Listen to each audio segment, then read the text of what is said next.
Without the efforts of the Doug Maddoxes, neither the Far Western District or the Society would exist today. Legendary is the only way to describe Doug Maddox. He was a friend, a mentor, and a logistical genius. As the Barbershop Harmony Society's volunteer production coordinator, Doug was the go-to guy that made sure competitions always went off without a hitch. If you've been a competitor at International, he's the last face you see, the last smiling face you see before you go on stage.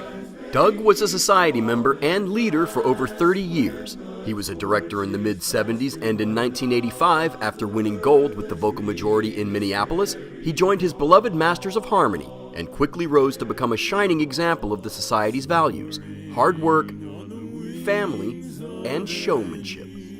Barbershop singers will attest to an incredible degree of brain activity, requiring a superior intellect, musical perspicacity, and acumen. Ladies and gentlemen, let's begin. A true master of harmony, Doug gained recognition over the years as an innovator with a flair for costumes and love of wordplay. And if pro and con are opposites, what's the opposite of progress? Yeah. They didn't get that this afternoon.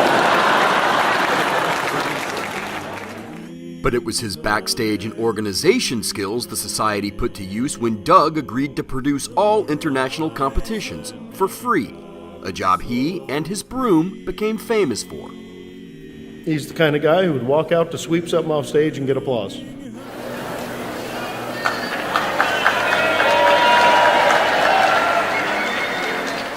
Over the course of his life, Doug accumulated 9 gold medals. In 2014, he received a silver and final medal with Masters of Harmony. He was honored with many awards, including both the Far Western District and Masters of Harmony Hall of Fame awards, as well as Barbershopper of the Year and President's Award. But the recognition of outstanding accomplishment presented to Doug Maddox for his unselfish devotion to the ideals of barbershop quartetting, his continuous support of chapter district and international activities, his desire to keep the whole world singing. Always modest, the only time Doug was ever at a loss for words was when it came time to accept yet another award. Well, I think we're 7 minutes long. Come on, Doug. If he was coaxed into saying a few words, he did it with typical self-deprecation. It's amazing to be recognized, for the art of sweeping.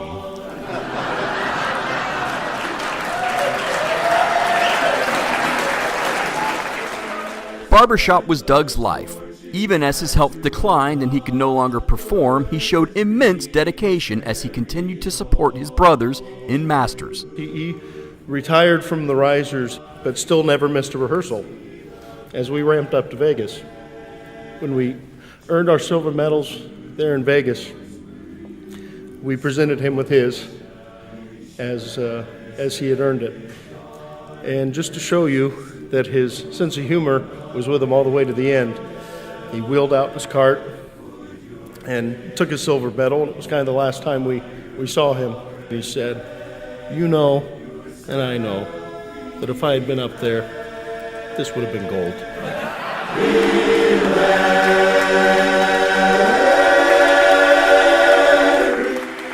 This is a member that keeps on giving and giving and giving like the little electric money. Giving is what Doug Maddox was all about. He gave of his time, his energy, and his talents, supporting the society in any and every way he could. He and his wife Jan also gave a posthumous gift that, not surprisingly, was made silently and in secret.